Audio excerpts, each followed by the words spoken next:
From the WisconsinVegetableGardener.com, this is the Wisconsin Vegetable Gardener Podcast. I'm Joy Baird. I'm Holly Baird. Coming up on the program, there's other ways to grow food other than digging up your backyard. Mike Novak with the Mike Novak Environmental Report, and your questions are answers. We're also going to talk with Roger Sipe. He's from Hobby Farms and Chickens magazine, and we'll talk all about chickens with him. Our gardening in 2 minutes and utilizing free resources in your area. All that and more coming up right now. The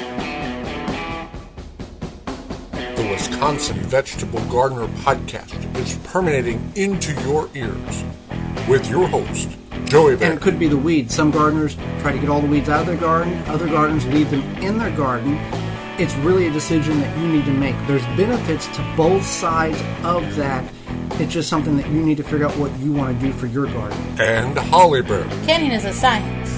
When you're canning, you want to make sure you follow the directions, follow the recipe, don't cut corners, don't replace things. It's crucial to you, your health, and your family. They're professional gardeners with full-time jobs, and they're on the air now.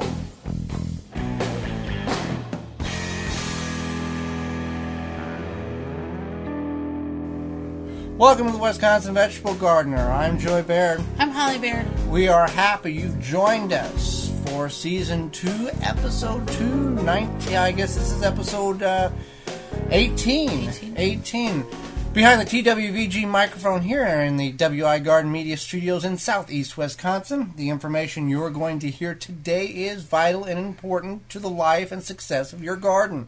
You just may have to tweak some of the dates and times that you applied for your particular growing zone. If you're tuning in for the very first time, we thank you for joining us. Thank you for downloading and listening online through Stitcher, iTunes, Podomatic. If you've never heard of us before, well, we'll tell you who we are briefly, and then we'll get into alternative ways of gardening besides the traditional digging up the backyard. So what we do is on our website at the WisconsinVegetableGardener.com is we produce videos weekly, and these are high quality videos on how to grow food, what to do with the food you grow, troubleshooting, all sorts of great information. And we also produce 4 magazines a year quarterly, and these are free. They're high quality digital full color magazines that you can view on our website as well, or you can download them, put them on your favorite tablet, or print them out, whatever you want to do. And then we have this podcast. Absolutely. We've got about 650 how-to videos on the website and a lot of other additional information on the website, from gardening in 2 minutes tab to recipes to questions and answers. There's a tab there that we have collaborated your question with our answers so more people can learn. Well, let's talk about learning here. And there's a lot of, years ago, that whenever people said gardening or they heard you say, I've got a garden, the initial response in their mind was a plot in the backyard. Right. That's the way it was. The Victory Garden movement back after World War II, you dug up a plot in the backyard and you put food or you put seeds in the ground and you grew it. Well, that has changed now in the 21st century. Quite frankly, because not everybody has a backyard or wants to dig up a backyard, or they don't live on a farm. Right. Yeah, exactly. Or you just, maybe that's not something you're interested in doing. It seems like a lot of work. So you can do different things. You can do one thing takes a little bit of commitment or work or whatever is a raised bed. That's probably the most closest thing to digging in the ground.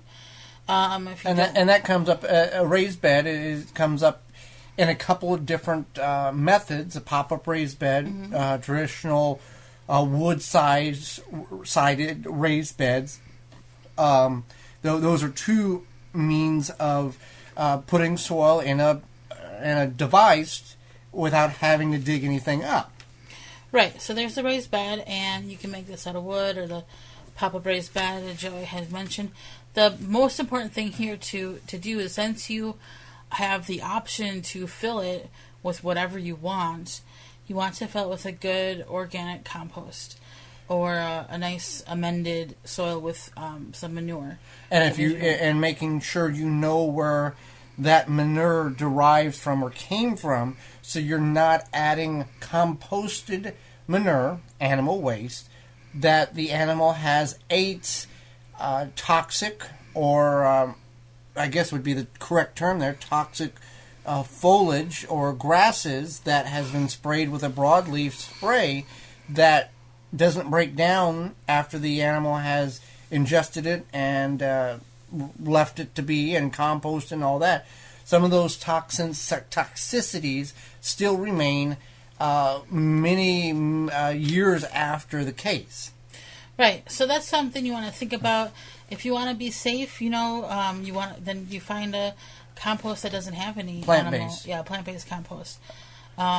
If you're, just like we use the Sioux leaf compost, we know there's no chance of having any issues with that. So that's a raised bed. So then before another raised bed is concrete blocks or a concrete border, which can be controversial because, and it's escaping me now. There's something that can leach out of the concrete blocks into the soil that can be a toxin. This has just been recent over the last 2 or 3 years that has come out, but that's another means of forming a raised bed. Any device, you could take logs and drop 4 logs down and fill it with soil. That's kind of more of a prepper homesteady, I guess hillbilly way of doing it, but it can work very well if that's the means you have available. Right. What's another way that, besides let's dig up the backyard, what's another way that we can grow food? Containers. And this... And we did this we did a whole series on this, growing in containers. 30 videos. Yeah, 30 videos. And we grew quite a number of things in containers. You can grow pretty much anything in containers that you can grow on the ground, because you can add trellises. You can, find a big enough container, small enough container, and the cool thing about this is you can move them around provided that you're not using like a whiskey barrel or something. But yeah, so if you decide that, maybe you live in a situation where you have a patio now and that's all you have, it's nice for that. Or even if you just want something, you don't want to have to walk out to your back 40 or whatever, you can just have a nice thing, containers around your house or whatnot. So yeah, containers are nice. Same thing, fill them with a nice organic compost. And well, we had, like you said, we had a number of containers, and we showed zero love to them. We forget to water because they were in a place that was behind the. You'll see it if you go to our website and click under the Growing in Containers tab underneath the video series, or if you go to our YouTube channel, you can find that playlist. We had them behind the shed, which they got adequate light. We just, with a garden of ground, and we had a lot going on. You get neglected. You forget about it, right? And not even the fact that we forgot about it. We just had last summer was just a really busy time for us, and we took priority away from the garden, trying to do some things that didn't materialize. Well, and I was finishing school and stuff, so it was just a combination of things. So, but anyway, yeah, containers. What you can grow on nutritional ground, 99.9% of the things you can grow in a container. And some things do better in containers. And the question always comes up: well, how big of a container do I need for X plant? As big as you can get. As big as you can get. Now, that's whether you're growing sweet potatoes or you're growing cucumbers, You wouldn't want to put one, radish seed in a 5-gallon bucket. You have to be practical. Right. Yeah, you have to think of what you're growing. But, you could plant radish seeds and, you could take the bottom of a milk jug and probably put 8 radish seeds in there and plant that. And if you only are able to grow in containers, you're going to be much more focused on the well-being and upkeep of those containers than we were with everything that we had going on. Yeah. If you've only got that on the patio, you're going to go out every day and look at it and make sure they're all healthy and watered and properly maintained and all that. You're going to baby it and you're going to love it more if that's the only thing you have. Right. So we have the straw bale. Let's talk about straw bale, and then we'll talk about hydroponic, aquaponic before we get on to the Mike Novak environmental report here coming up. So straw bale garden. We started this last year. Worked, and we've interviewed Joe Karsten. He was the inventor of the straw bale garden. He wrote a book. He's got 2 books out. If you want to buy that book, you can find it on our website, thewisconsinvegetablegardener.com. Make it easy and accessible for you. But we all see things on TV. We hear it on the radio. We hear podcasts. Oh, if you do this and you dance around 3 times and you hug a tree, you'll have a great year of gardening. Well, if you and you know, we did exactly what the book said to do. And what the book said to do, we did, and it worked phenomenal. Mm-hmm. So now we're going from 1 bale to, I think, 5 or 6 basically is what it comes down to this year, just because we are, you know, we're using ground, we're using containers, we're using straw bales, and we're going to use the straw bales and utilize growing in the straw bales with the winter squashes, the pumpkins, the watermelons, the things that need a lot of water, that these things will grow very well. Right. So, yeah. So the cool thing about the straw bale is there's no weeds, and also say you have some mobility issues, you could stack 2 straw bales on top of each other. You could actually put, like, if you had a couple of pallets. Oh yeah. And you could put like 2 bales side by side and have like a double bale thing. But you're just not going to get a bale, put out in the yard and plant in. We thought that's what you do. A couple years ago, yeah. Yeah, and we failed, and then we got the book, and it was like a total 180-degree turnaround.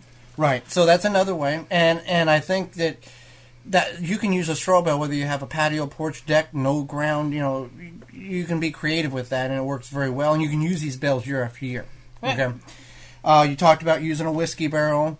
That's very, very good thing to use. Very large basin or very large amount of area to plant in. Works very well for tomatoes or peppers, or like if you can only grow like watermelons or something viney, you have a lot of soil, you can hold a lot of moisture. That works really well.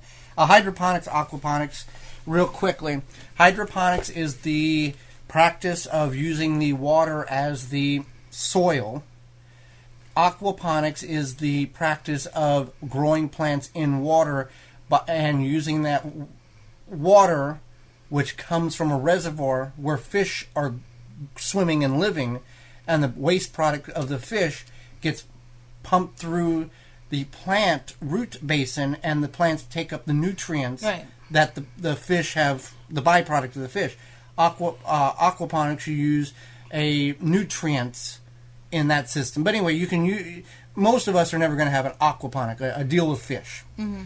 Hydroponics, you can do these very small kits in your house. We have one. It's a small 2.5-gallon bucket. You can use. We've grown radishes in it, which was an experiment. Didn't work that well. Lettuce works very well in it for us. It took forever for radishes to grow.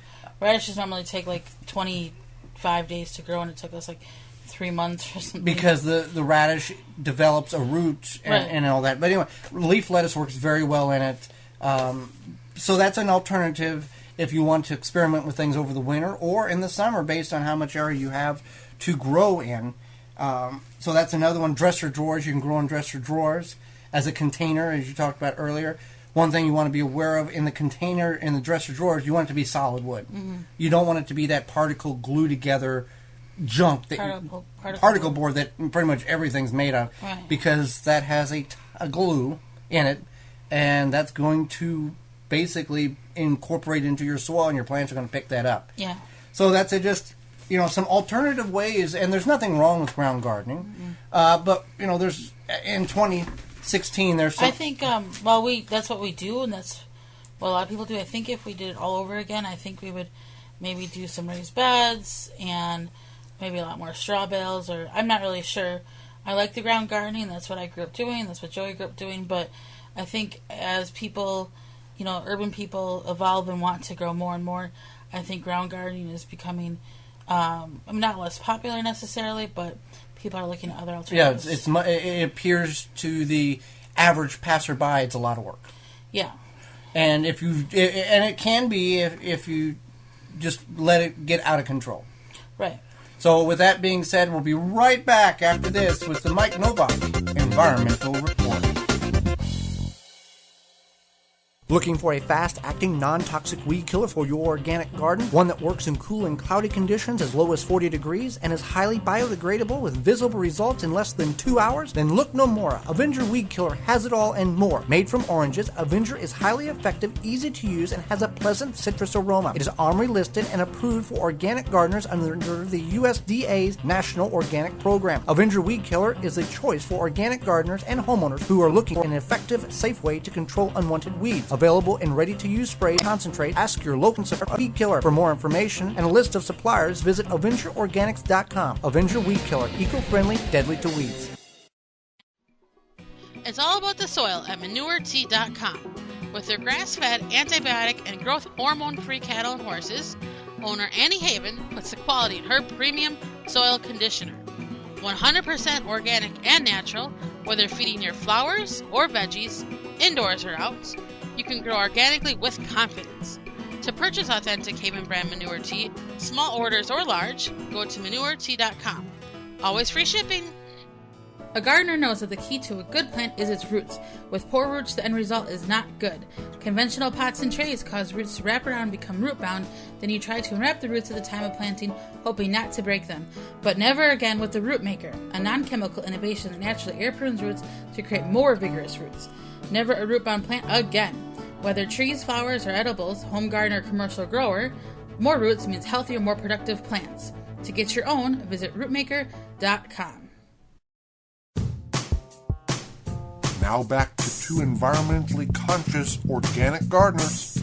If you spray chemicals on your garden to get rid of those bad bugs, those chemicals are not, they don't just kill the bad bugs, they kill all the bugs in your garden. And without having a balanced ecosystem, your plants in your particular growing zone can suffer. Joey and Holly Baird. Welcome back to the program. You can visit our sponsors under our podcast tab on the website at the Wisconsin Vegetable Gardener WisconsinVegetableGardener.com. Please support them as they support us. So let's each program, our good friend from the state south of the state of Wisconsin, the great state of Illinois, where I'm from, Mike Novak is is participating in our podcast this year, and each week or each show he has compiled an environmental report, something that we should be aware of that maybe we just don't pay attention of. And here is the Mike Novak Environmental Report. And now to a man who's not afraid to tell you what you need to do to keep the planet he lives on clean. Take your food scraps out to your compost pile. Screw in a compact fluorescent light bulb. Turn on a window fan instead of an air conditioner. Low flow, baby. Shower heads and toilets. Take one napkin at Starbucks instead of 6. Mike Novak. Hey there, hi there, ho there. Welcome to the Wisconsin Vegetable Gardener Environmental Report with Mike Novak. I use these brief few minutes to make you aware of environmental news, events, insights, technological advances, best practices, and things that make you say, My moment today is about coffee and recycling. You might not think that those two go together all that neatly unless you're one of those people who owns something called the Keurig coffee brewer. And right now, for some of you, that has turned into an aha. You know that Keurig is the 8,000-pound coffee brewing gorilla in the room when it comes to single-serve machines, which are all the rage. I'm talking about a $5 billion a year take-it-to-the-bank rage for the company called Keurig Green Mountain. But there's another rage, and that's from the folks who note that Keurig churned out more than 8 billion, yes, with a B, plastic K-cups in 2013 alone. Enough, according to one journalist, to wrap around the earth 10.5 times, which you have to admit is a lot of K-cups. Add to that Keurig's recent addition of proprietary technology that was designed to prevent you from using K-cups from rival companies, even if those knockoff pods are reusable, biodegradable, or recyclable, and you have a lot of people wondering just how sustainable this kind of coffee making really is. Part of the problem is that because the K-Cup is made of plastic integrated with a coffee filter, coffee grounds, and plastic foil top, there is no easy way to separate the components for recycling. Even Green Mountain admits that they don't have a K-Cup recycling facility. But don't worry, they're working on it, and they expect to have recyclable pods by 2020, though they haven't said how they'll address the component problem. So just when you think it's safe to pile on a company that appears to be producing a colossal amount of waste, along comes a fellow named Adam Minter to spoil the fun with a bunch of pesky facts. Minter is the author of a book called Junkyard Planet, Travels in the Billion-Dollar Trash Trade. He is an award-winning journalist who also hails from a family of Minnesota scrap dealers.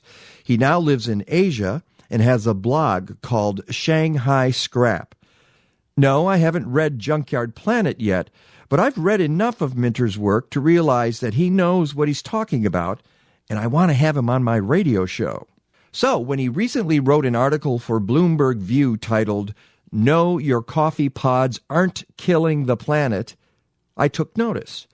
I posted it on the Facebook page for The Mike Novak Show, and I commented that I wasn't 100% convinced that he was right, but that he is a person worth listening to.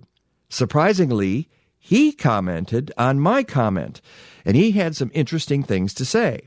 Like this, quote, "I can tell you that several of the life cycle analyses performed on coffee brewing have taken into account the total energy balance involved in making the pods as well as the coffee. One even took into account the energy involved in making the coffee machines. What came out of these studies is quite interesting.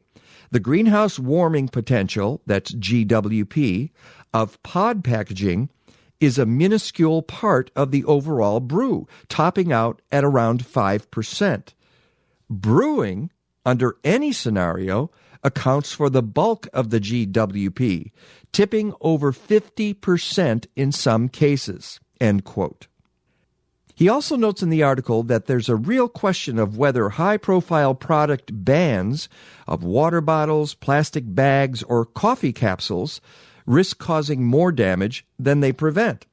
He points out other inconvenient facts, that to measure the real impact of the coffee industry, the entire life cycle, from cultivation to brewing to disposal, must be considered. Like I said, this is a guy I want to interview. Regardless of what Minter has to say, I don't think that lets you off the hook just yet. For one thing, when you bought that machine, you were only thinking of convenience, just as you are when you buy a boatload of water bottles at the Costco, or you don't bring a reusable bag to the store. Too much trouble, right? Why, I oughta. The point is, our rampant consumerism is a disease, and perhaps the knee-jerk reaction to it doesn't help much either. We would be much better served by actually studying the facts and figures of these issues before rushing headlong into a buying spree or into disastrous legislation that creates as many problems as it solves. Things always work out for the better when we do our homework first. That's my report for today. For more information, check out my website, mikenovak.net, MikeNowak.net. Go green or go home.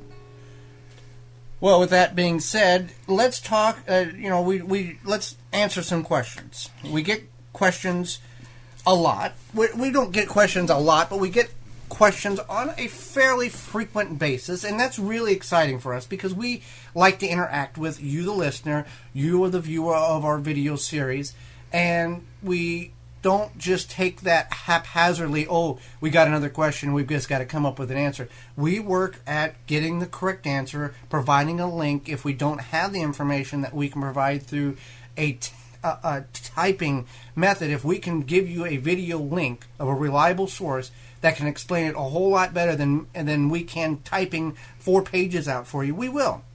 Right. So we've got 3 or 4 questions this week.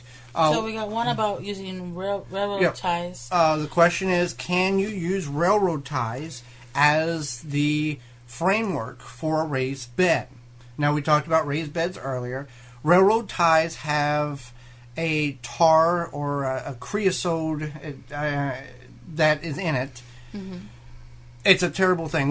There's YouTubers, you can find this on YouTube, where they'll use railroad ties and they'll put like a tarp on the inside to keep it from leaching into the soil. It's not a good idea to use railroad ties as a raised bed building material, because the tar, that creosote, the toxins that make the blackness in that railroad tie to prevent it from rotting will leach into the soil. Now, what is an alternative? Cedar, a pine that can be treated with UV, Timber Pro UV protecting, one of the sponsors, internal wood stabilizer. You can use a treated lumber. Now, I know, hold on, you're going, but treated lumber is treated. Treated lumber, that creosote, that poison, that toxin, it's been about 15 years since that has been used in the treatment of pressure-treated lumber. It is now pressure-treated with a copper material, which one of the micronutrients of plants is copper. So, and there is there's a microscopic amount of that leaches into the soil. Stephen from AlbertaUrbanGarden.ca, he's a very scientific gardener, and he has done scientific studies to find out how much and how bad and how unhealthy it is. And with the new treated lumber, it's not a big deal. It's not going to hurt. Right. So do not use railroad ties, or for that matter, rubber tires as a material and we'll see people build potato towers with rubber tires. It's just not a good thing to do. So what's another question we've got? So we have a question about when to start your plants, your seeds. Okay. She's a new gardener, and she from Southeast Wisconsin. Yeah, and wants to know, okay, when should I start these seeds? How far away from the frost date, and what grows well. So, which we love questions from new gardeners, because they're excited. They don't want to make mistakes, right. And that's great. This particular individual, she was from Southeast Wisconsin, and you can be in Salt Lake City, Tampa, Florida, Seattle, Washington. It doesn't matter. The information that we're going to provide for this answer is universal across the board. Number one, what grows good in your area? What can you grow? Okay, that's the number one thing. If you're going to start any seed at all, what can you grow successfully? What is deemed to be successfully grown in your particular growing area, wherever you live in the world. Two, let's take a simple one. Let's take broccoli. When can you start broccoli in your area? It's different if you're in zone 9 rather than zone 5 rather than zone 6A. So the easiest thing, and the internet is a marvelous tool now, you can just go to your favorite search engine and type in when to start broccoli put in zip code, enter your zip code. And that's going to give you the information that you're going to need on when to start. For us, when we put in our zip code here in Southeast Wisconsin, it tells us that we should start our brassicas, which is part of the broccoli family, 6 to 8 weeks before our last average frost date. So we've already started them. Now you can start them a little earlier. The thing with, and I just picked broccoli because that's part of the brassicas because we have started that. One of the things about the brassicas is they are it's hard to get them in the ground early enough to where they can mature successful before the really long hot days come in. But anyway, that's your answer. You look at what successfully can be grown in your area and ask your favorite search engine, when can I start seeds for blank in my zip code, which is blank. So that's that answer. Yeah. What's another question that we had? So we had the railroad ties, we had that. Oh, and then this is kind of somebody asked about when they can they condition their straw bale now? Okay. And we had said, and it's best to do it about it takes you about 10 to 12 days before you're ready to plant. About 2 weeks. And so if you did it now, it wouldn't be good. It won't allow the breakdown process. Because it's a little too cold out, especially obviously here. Now you have to base this on the book and where you're living. But yeah, so you want to think about that. So, and we'll finish off with a potato question that we have. We just released a video not too long ago in regards to getting your potatoes sprouted or chitted, which simply means you're getting them to the point where they have little green sprouts. Then you can divide the potato. Here's the question. Okay, so Thomas here said, like the new Spuds video, I was hoping what the next step was. I'm in zone 6BA, so I'm slightly ahead of you for the time to put raised beds. So my question is, what do you do with the seeds now? I saw you had them in egg crates. Do you just wait until the eyes form, then put them in your containers, then transplant them into the garden in warmer days? Thanks for the help so far, Tom. Okay. So Tom, so you can start chitting them anytime. I mean, not anytime, but now is good and better for you.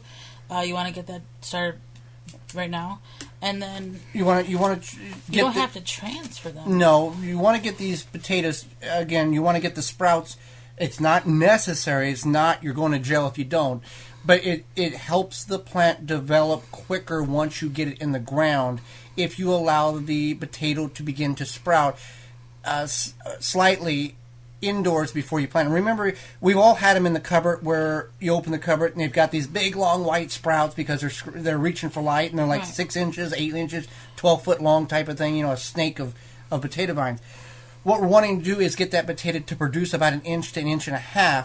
Then we're going to divide that potato up, with each section having a minimum of 1, preferably 2 eyes, and those divisions, you're going to quarter the potato up preferably based on how big it is, and having a portion of the potato that's no smaller than a chicken egg, and that's what you're going to plant. Now, when to chit the potatoes, because it's different across the board everywhere, just like we talked earlier, different growing zones wherever you're at. We recommend, and this is us, about 20 to 30 days or about 3 to 4 weeks before you're going to put them in the ground. Mm-hmm. You'll want to chit them. You can set them in if the eyes are starting to appear, you can set them in a lighted area, room temperature, and they'll begin to put eyes on. So then, once they put eyes on, and the temperature outside or in your raised bed is a minimum consistent of 45 degrees, then you can put them in the ground. We don't have to put them in a container and then transfer them in the ground. Some people will do that. That's your business. But what that's doing is the sprout is the new growth of the potatoes that you will harvest this year. The chunk of potato that you have cut with that sprout on it, that chunk of potato is the energy, is the energy for the sprout. Once the sprout gets to a certain height, it will begin to put roots on and detach itself from that tuber or that part of potato, and then that new potato will grow and form potatoes like we normally see when we dig. So 45 degrees minimum temperature, and you never want to plant potatoes whenever the soil temperature exceeds 90 degrees because potatoes are more of a cool weather crop, and the potatoes will stop growing and die off if the soil temperature exceeds 90 degrees Fahrenheit. If you put the potatoes in too early and they begin to emerge above ground and you get a frost that kills the tops off, the potato is not dead. It will just take longer for the potato to reestablish that top growth. So you've pushed back your harvest date longer. So get them to chit about 3 to 4 weeks before you put them in the ground, maybe a little longer. You could squeeze maybe 5 weeks out of it. Then put them in the ground when the soil temperature at root zone, which we're talking 2 to 3 inches below soil grade, is 45 degrees or above consistent. Because it can be 80 degrees outside and the ground still be frozen. Right. So with that being said, we encourage you to send in your questions if you've got a question. You can do that in a couple of different ways. You can do that through our website at the WisconsinVegetableGardener.com. There's a big red button that says question. That's where you put the question at. You'll fill in the forms, or fill in the windows accordingly, and you'll send us a question. You can also send us a question through our social media. The easiest way would be our Facebook page. Just go to Facebook and put in your search bar, The Wisconsin Vegetable Gardener, and you'll get our page. You'll see our picture on the profile there, and you can drop us a comment there, private or public. It makes no difference, and we will answer it personally, as well as we will answer it on the air here, so everybody, because there's more people than just you probably want to know the answer, so we all can learn together. We'll be right back after this with Roger Sipes, and we're going to talk chickens. If you could double the life of your raised bed boxes by sealing the wood with a non-toxic wood preservative, would you? Well, now you can with a clear, penetrating product called Internal Wood Stabilizer. It's 100% non-toxic and easy to apply. Seal your bare, untreated wood surfaces, even chicken coops, by spraying Internal Wood Stabilizer. It's invisible, seals the wood from the inside out, and never wears off. Recommended by organic gardening experts. Internal Wood Stabilizer. Check it out at timberprocoatings.com. Oh, yeah. What you say? You say Nasala Kombucha. It'll put some glide in your stride and some pep in your step. Nasala Kombucha. Yeah. Nasala Kombucha makes your body happy. Nasala Kombucha makes your body smile.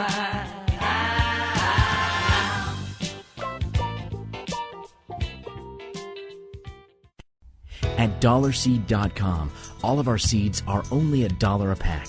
And we have online resources that teach you all about the rewarding hobby of growing your own plants, flowers, herbs, and vegetables. Imagine the joy you'll feel when your children actually help you harvest your first garden crop, or the pride of knowing you'll never need a florist again. Visit dollarseed.com and grow a little magic of your own for just $1. Dollarseed.com. What could be healthier? Hi, this is Nikki Jabor, author of The Year-Round Vegetable Gardener and Groundbreaking Food Gardens, which you can find at nikkijabor.com. And you're listening to Joey and Holly Baird on the Wisconsin Vegetable Gardener podcast. Welcome back to the program. We want to encourage you to check out the sponsor you just heard and our entire sponsor lineup at the WisconsinVegetableGardener.com. You can click on the podcast tab at the top of the page, and you can find all that information. Well, Holly, let's talk about chickens, and we've got the editor here from Hobby Farm and Chicken, Roger Sipe, is with us, and we're going to talk about chickens because many people, this is an adventure, I guess, maybe some people will categorize it as being, but it's a way to get fresh eggs, and in some instances, organic grown meat in their backyard wherever they live. So, Roger, welcome to the Wisconsin Vegetable Gardener podcast. Thank you. It's good to be here. So, Roger, many people, have heard things about raising chickens and maybe haven't raised them themselves.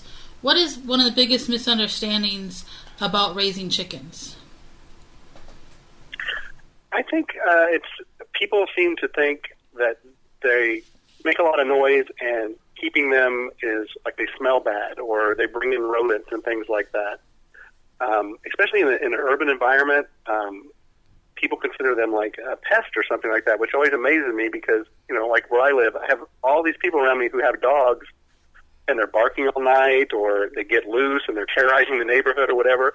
But a chicken's not going to do that. And as long as you keep everything clean, which is pretty a minimal task, most people wouldn't even know that you even have chickens. So that's one thing that we like to do with Chickens Magazine is get that out there that, you can keep chickens just as pets, and one of the benefits you can have is, hey, you get fresh eggs, or if you want to keep them for meat or something like that, it's another benefit, or just to keep pests out of your yard, mosquitoes and things like that. So, well, it's just like any other pet or animal. You've got to maintain them. You've got to keep the pen clean. You've got to give them fresh water, and that really knocks the smell down. You don't have smell to deal with if you do that on a regular basis.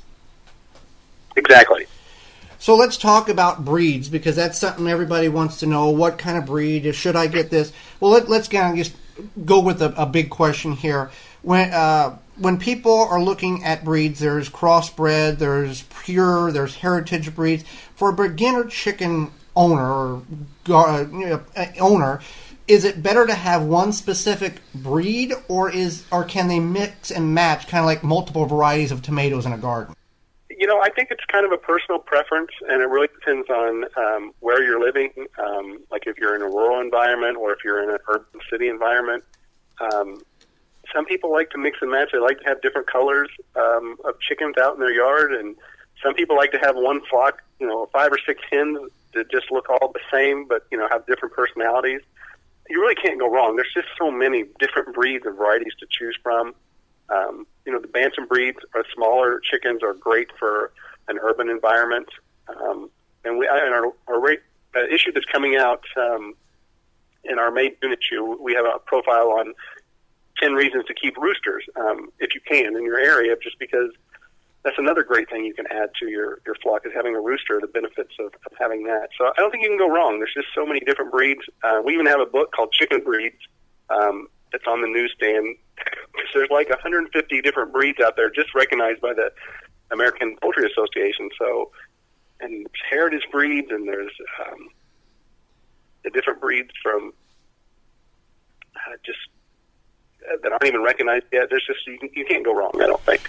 You brought up the issue if you can have chickens in your municipality or township or city. Well, let's go back on that. Many cities are now being are letting that happen. They see the advantages to letting people have chickens on their property. For those cities, for our listeners who live in those cities that it's still banned, still illegal, those city councils said, "Oh, it's a horrible thing. We can't have chickens." What are some of the steps that those individuals can do in order to push the legislator to at least open the option up to have that conversation? Here's the reasons why we need to have chickens in our town, city, or township.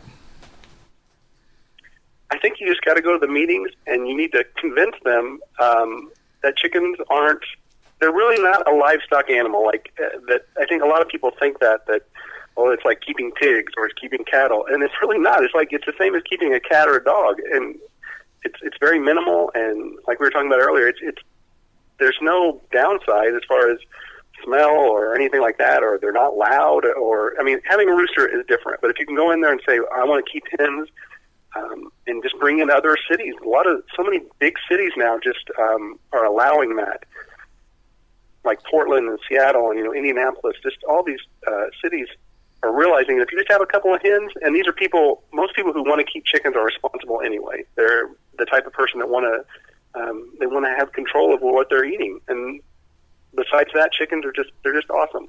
They're just the personalities. They're are just so varied and just so personable. So right. So we see baby chickens at like our local feed store or farm supply store type of location. Is that where you recommend getting chickens, or should we look online, or does it not make a difference? I don't think it makes a difference. It just depends on what you're looking for. The hatcheries and stuff, it's so easy to order from them. And the chicks get shipped directly through the United States Post Office. When I first started working on these magazines, I really wasn't aware of that because I grew up with more of the people that would just go to Tractor Supply or Rural Feed or wherever and pick up their chicks there during chick days. But nowadays you can just get them and they show up peeping at the post office, and the mailman calls you and tells you, come pick up your package, and you just go and you can pick up your hens or your chicks. So it's an interesting way to do it, and a lot of the hatcheries now are coming down, so you don't have to order, say, 20 or 30. You can order maybe 3 to 5 or 10 or something like that. You can always split it with your, if you have a neighbor or somebody who also wants to get into chickens, you can do the regular order if it's 12, and then split. You keep 6 and they keep 6. No, but either way, I don't really think there's an advantage. I think both ways are great as far as getting into chickens. Now, we're going to have people that ask this question, well, I have a neighbor or I have a friend who has X amount of mature egg-laying hens, can I not just bring some of those mature chickens over to my property, set a pen up, and just be already ready to go? Or are there some down points to that particular scenario? Should we be starting with baby chicks and working the steps properly? I think it's best just to start with baby chicks, because you really don't know the hens that you're getting. If you already have a flock, you certainly don't want to bring in a mature chicken and just drop them in with your other hens and stuff. Not only just because of the pecking order, but you need to isolate those new hens, make sure they're not carrying diseases or other illnesses or things that could bring down your entire flock. I think that's more for an experienced chicken keeper who knows how to keep them separate and things like that. Because there's, you can rescue hens from, people are getting rid of their hens or their hens are done laying, and if you have room on your property or within your flock, it's fine to do it. You just need to know how to do it. Because, like I said, you can't just open the pen and drop them in. You've got to keep them separated, and once you're sure that they're healthy and fine, then they've got to find their own way within the pecking order. But if you're just getting into chickens, it's probably best just to start with chicks. Plus, it's pretty cool to raise a chick. It's easy to do. You don't hen or anything. Just set up a brooder box and watch them grow. And you bring up the pecking order, and that's where that term comes from, because I grew up on a farm. I've seen it with cattle. I've seen it with hogs. Every group of animals have this, I'm in charge, you're second in command. That's where this whole term came from, and it's no different in the chicken world either. Yeah, and I think people, newbies, they need to understand that that's part of their society. You can't separate them, or if you see one chick or one hen picking on another hen, but sure, if it's getting to the point where they're blooding, something like that. But most of the time, that's their order. That's their social conventions that they have. And one of the amazing things that I find is that if you don't have a rooster in your flock, a hen will find that top spot, and she'll become almost like a rooster as far as looking out for the flock and finding treats for the rest of the hens and keeping everybody in line. So now you've got a lot of great information on your magazine, on the website.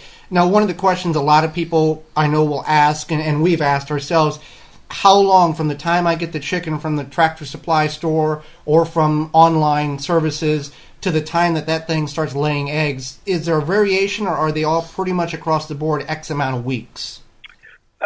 I think don't quote me on this, but I'm not exactly sure of the number of weeks or anything. I'm sure there's so many different breeds that there probably are some slight variations. But if you're getting your chicks in the spring, don't expect to start having your eggs right away, because it's going to be late summer or early fall before you get them, the eggs anyway. I've had some of my writers that they think it's better to get your chicks in the fall. That way they winter as they grow during the winter and everything. By spring, they're laying their prime laying time. They're going to be producing a lot more eggs than, say, one that you got in the spring. So, but it's hard to resist in the spring. You see so many chicks out and everything. All right, so now there's the meat chickens and there's egg-laying chickens. Is that something that you don't want to get mixed up? And what is a good source to find information on what is which? Oh, yeah, okay. Like just on our website, you can just check it out. And most of the breeds, or the Livestock Conservancy has a bunch of heritage breeds. Some of the breeds are better, like a Leghorn. They're best for laying eggs, because that's what they're really good for. Or say a Jersey Giant, the name Giant in there, they're good for meat. They're a big bird. And then there's a lot of dual-purpose birds that are good at, they lay a decent amount of eggs, and they're also a decent bird that you can slaughter and have a good amount of meat on there. So it's one of the things before you get into chicken keeping, you need to decide what do you really want. Do you want egg layers primarily, or do you want to keep both for both meat and eggs? Or if you're just going to raise broilers over the summer, that's another way to go. So it's before you buy your chickens, you need to really do a lot of research to know what you're going to keep them for. Now, a chicken can lay eggs for a number of years. Once that female chicken has pretty much exhausted her egg-laying production, is that meat as wonderful as a chicken that's designed just for meat? I mean, in the hog world and the cattle world, the mother cows and the mother pigs, that meat's just not that wonderful, because that's all they've been designed for, was to breed and produce offspring. Is that kind of the same in the chicken world, but the meat is still edible? Yeah, I think a lot of it is the way that you cook it too. We've had articles in the past where we talked about a hen that's pasture laying days, and you can either keep them around. Sometimes it's good just to have that experienced hen around, or you can get ready for the stew pot. Once that meat cooks down, it's going to be very flavorful, but it's not going to be like a broiler chicken, But if you cook it just right, it's going to be just as flavorful and as wonderful as any other type of chicken. All right, so let's talk about egg production. For most people, when they get chickens, especially in an urban environment, they're getting the chickens for the eggs, and that's what they want the most production. And in the winter, that tends to slow down. So, is there any way that you can keep the chickens the most comfortable and get more production in the winter from the chickens? Yeah, you certainly can add artificial light to your coop. So that they because a lot of their laying is based around the sun and about light in their eye. I mean, literally in their eyes. So if you can put a light bulb in the coop that comes on early in the morning when it's still dark out, that'll increase their daylight time, and they'll help them lay more. A lot of our readers are they kind of just feel like it's the natural way that it should be. There's a reason they're supposed to quit laying so much in winter. Their body is they're eating more because they're trying to keep warm, and things like that. So, but either way, it's fine. People add the artificial light because they want more eggs, and people feel like, well, it's winter. The hen's kind of taking a break for a while. So that's what they want to do, Or when they're molting, they also stop laying eggs because the body is replenishing their feathers and things like that. So. Well, a lot of great information, Roger. We appreciate you taking time on the program. Now, we've just scratched the surface about taking care of chickens, raising chickens, and egg production. For people who want to venture out and find more detailed and more information that the more than the mind can handle, what's the website and the magazine that they can get a hold of, and where can they find that at? Just go to www.hobbyfarms, that's plural, hobbyfarms.com, and we have plenty of information on there, and we have all kinds of chicken books. We have Chickens Magazine. We have a new, what they call a one-shot, which is just it's on the newsstand for a certain length of time. It's called Chickens 101 for people just starting out. And then we have a guide to chicken breeds that's out, and we have a suburban chicken book that's out as well. So just go to our website, and you can get all that information there. Wonderful. Thank you, Roger. We thank you, as well as our listeners who are very interested in raising chickens on their property, for coming on the program today. Thank you for having me. And we'll be right back after this.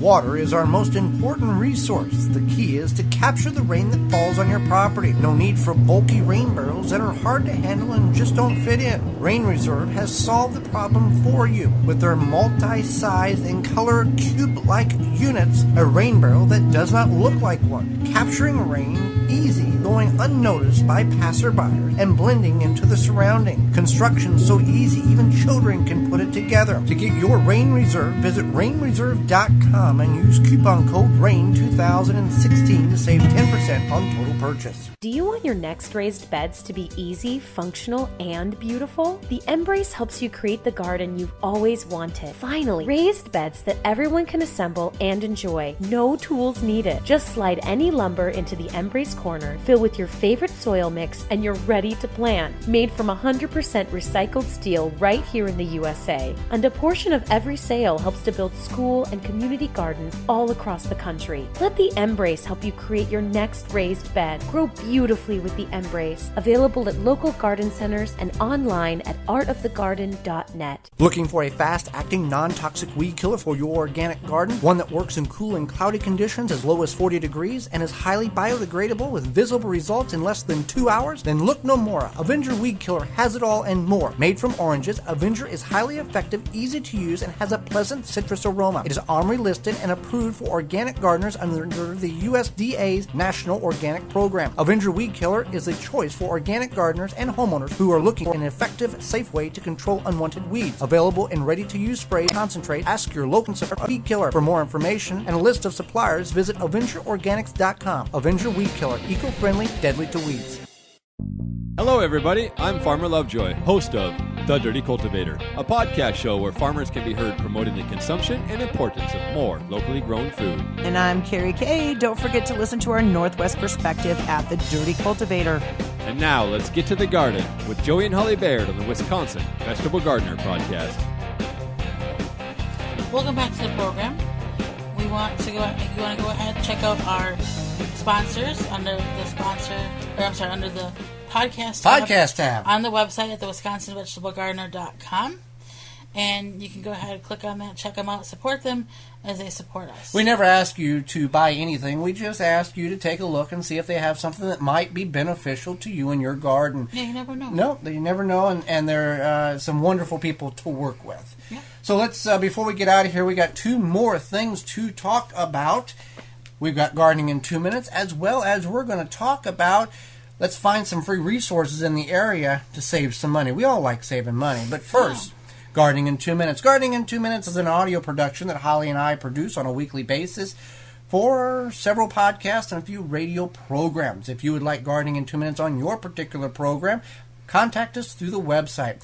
This Gardening in 2 Minutes is all about growing 2 unusual vegetables in your garden. And here is Gardening in 2 Minutes.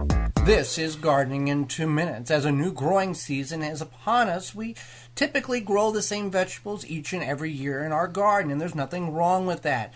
But sometimes, if space is available, it's time and exciting to try something new that is unfamiliar to you and those around you. We'll name 2 of them right now. First is It's the Jerusalem artichoke, also known as the sunchoke. This is grown underground. It is a perennial vegetable, which means it comes back year after year. It does have a tendency to spread a little bit if you are planting it. It is a bit of a commitment that it's gonna stay where you plant it. You can plant it in containers if you want to prevent it from spreading. It grows underneath the ground, but it does put out flowers on top that grow about 10 feet tall. It's related to the sunflower.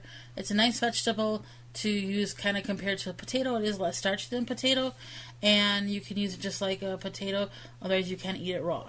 The other vegetable is a root crop. It's called the yacon. It is a South American plant that is related to the Jerusalem artichoke and the sunflower. Much like the Jerusalem artichoke, the tubers are underneath, and at harvest time they have the appearance of a sweet potato. These have a taste between an apple, watermelon, celery taste with the texture of an apple. These take long durations to grow. You need about 200 days from germination to harvest of frost-free warm temperatures. These can be grown in most parts of the United States. You just kind of have to be more fidgety with it. But the reward of harvesting a tropical plant in your garden is very rewarding, and they do have a very good taste and are good for soil biology as well as the dinner plate.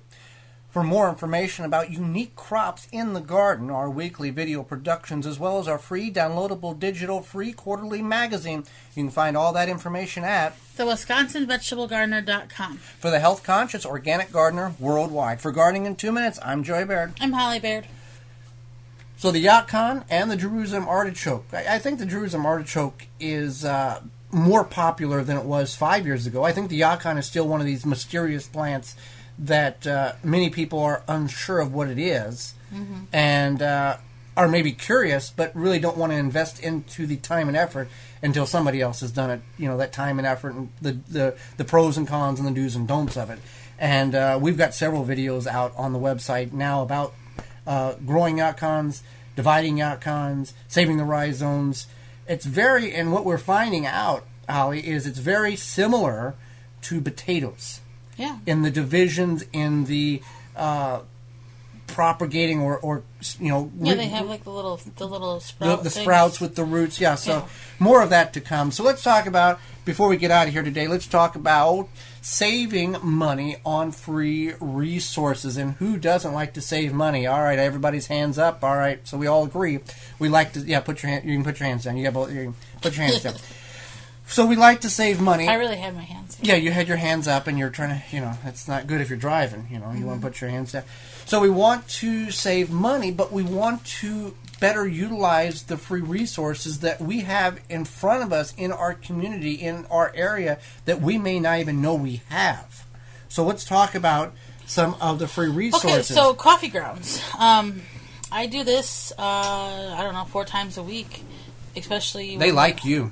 Yeah, they do. But you don't drink any coffee. That's the thing. You don't go these places. I don't drink much coffee. I have the one place I have had lunch at, a couple times or more than a couple times. But so I take this coffee shop. I take them a 5-gallon bucket. I drop it off. It's close to my work. I drop it off after my one client. I come back the next day after said client, and it's usually full. So now this is a local independent, and this is not, there's big chain companies that are coffee shops. You know what it is because they're on every corner of every city, and they've got a plan where you can go in and ask for coffee grounds, and they'll do it. We find, and that's fine if you want to go with the big dog in the room. We find these local, small, independent coffee shops are just so much more family friendly. They're so much more. They're so. They want to help you. Yeah, and they don't. They understand why you're doing it. Yeah, and you're saving them. They tell me thank you. They thank me for taking the coffee because that's just going to go in the dumpster, and it's just going to fill the dumpster up quicker, and that type of thing. So we do two coffee shops. Based on, we have a bucket in each of them, and we pick it up so we get more coffee grounds. And other people, you see other buckets there. Mm-hmm. Yeah, and the one they'll set it outside, and the other one keeps it in the back. So they might do different stuff. We've yet to have a bucket stolen. So yeah. Well, there's a lot of bucket thieves out there. Yeah. People wanting to steal buckets. My 5-gallon. Your 5-gallon bucket thief. Well, our neighbor's got a lot of 5-gallon buckets, so we could just. Take one from him. Let's do one thing that you get a lot of in the fall is leaves. Yeah. And as the spring breaks, there's still going to be some leaves around that you can start utilizing. This past weekend we were moving leaves around in my sister's yard. Yeah. So there is a lot of that's not as prevalent now as it was because most people have put them on the curb, and the municipality has picked it up. Now, if you're in a rural area, you can find leaves pretty easily. Now, back to the coffee grounds, and we talked about this a little bit in the first segment. I think it was about using compost, animal-based manure compost versus coffee, or organic plant-based. Our theory is this: if you're in the city, you're probably going to be able to have access to coffee grounds. If you're in the country, you're probably going to have access to compost and manure. Now, that's just what we assume because we don't have access to compost and manure, but we've got plenty of access to good coffee grounds and leaf compost in the city. So that's just one of the things. So you want, that's something else. Pine needles. Now, hold on. Yeah, everybody's going, but pine needles are acidic. Yes, that's correct. Pine needles are on the acidic side. But again, as we talked about, and many of us gardeners are very happy that Stephen from AlbertaUrbanGarden.ca has gone through the efforts to do these scientific studies in the garden, and you can incorporate pine needles into the garden, and it's not going to change the acidity of your soil because soil has I forget the term, it was just there, capacity, buffering capacity, where it won't change. It allows the acidic material in there, but it won't alter the level of pH to an astronomical amount. So pine needles make a great mulch. Pine needles take tremendous amount of time to break down. So you can use it as a mulch. You can use it as a base of a walk path. There's a lot of versatility you can use with pine needles. But again, don't be scared. It will not change the acidity of your garden soil. So if you've got a massive amount of pine needles from pine trees that are nearby, by all means, use them. That's going to be a great way to suppress weeds and retain moisture in your garden. What other ways can we find free resources? Straw bales in the fall. And then you can even, something just came to me. Well, I'll talk about straw bales while you try to regain the information that was lost there. Straw bales, we've talked about it a number of times in the program today about utilizing straw bales in a growing medium, conditioning the bales. You can find that book on the website, all that. But last fall, when we were closing up the garden, people, it was after Halloween. People are throwing straw bales out because their fall festival activities are over. They're taking down their decorations, and really 1 block from the garden, we found a straw bale. Now, based on where you're at, in the country, straw will cost, if you're really good, really nice to a farmer and they're friends with you, $2. If you don't know anybody, you're probably going to spend $8 on a straw bale. Well, we got a straw bale for free. So, you want to pay attention to that. Most likely now, as the springtime emerges, people are not going to have straw bales. I'm not going to say never, because they may just have thrown them in the garage or the back of the, behind the garage or in the backyard just because it got cold and they just forgot about it. Mm-hmm. So keep in mind of that. That's another way. Did you remember what you had forgotten? Containers. Okay, containers. We've found, more than we should have. Yeah, especially if you want to do like some sort of indoor herb growing. You'd be surprised how many people throw out containers or set them on the side of the road. This is something we actually find usually like after Mother's Day. Mother's Day the mom gets the hanging basket. Forgets to water it. Or doesn't like the kids and intentionally forgets to water. I'm not sure. I'm not sure which way that goes. And then like a month or so later after the pretty flowers die. If you've ever priced like empty hanging baskets, they are not cheap. No. But I mean, in the middle of, like you talked about, after Mother's Day or after I guess 4th of July, anytime really anytime during the summer, it was not uncommon for me to find a half dozen of these things and just drive through 2 or 3 neighborhoods in 15 minutes. There's even things like watering cans. Yeah. Now. Again, with any of these hanging baskets, they all had soil in them. Do not use that soil. No. Pour that soil out, because you don't know what junk was fed into those plants, and it might have been the reason why the plants died, because they over-fertilized. Just get rid of the soil, and in that instance, use hot, soapy water and sterilize the inside, and then it's perfectly fine. Good to go. You're good to go. So anyway, as I was saying, yeah, go ahead. You can even sometimes you can find little trays to start seeds. I work seasonally for a large greenhouse, and they'll put out a recycling cart, and people will bring in old what are those called? Seed trays. Seed trays. Keep that in mind if you've got a lot of seed trays, instead of just throwing them in the trash. Yeah. Otherwise, I mean, I've shopped on the recycling cart and found us some good things to hold the cups and trays and all sorts of stuff. So keep that in mind. And with anything, and we're not just gardening, with anything, if you need product or if you need X thing, see if there's some means or some way that you maybe can find it for a very reduced price or for free. Because people throw out, and I'm not saying get the kids and the family in the van and go drive around on junk day, which that's cool if you do. That's you'll find a lot of stuff that is not basically brand new that people are tired of looking at, and they'll throw out table saws, type of stuff. But keep in mind that and the resources that you can use in the garden and coffee grounds, leaves, straw bale, all of that stuff can be very, very important to building your soil when it comes to compostable material in your soil. So with that being said, we thank you for joining us on the program today. Again, if you have any questions, hop on over to the website. That link is in the show notes below. Drop us a line. Tell us what you like about the show. And if you got a question, feel free to send us that as well. And we'll answer that for you on the program and in a personal email. Until next time, I'm Joy Baird. I'm Holly Baird. And this has been the Wisconsin Vegetable Gardener. The audio you've heard on the program is courtesy of sfx.uk.co and audioneutronics.com, two royalty-free and copyright-free websites that we use to help liven up the podcast. Oh, and also Dollar Seed and Nesala Kombucha provide their own media. So until next time, we will see you in the garden.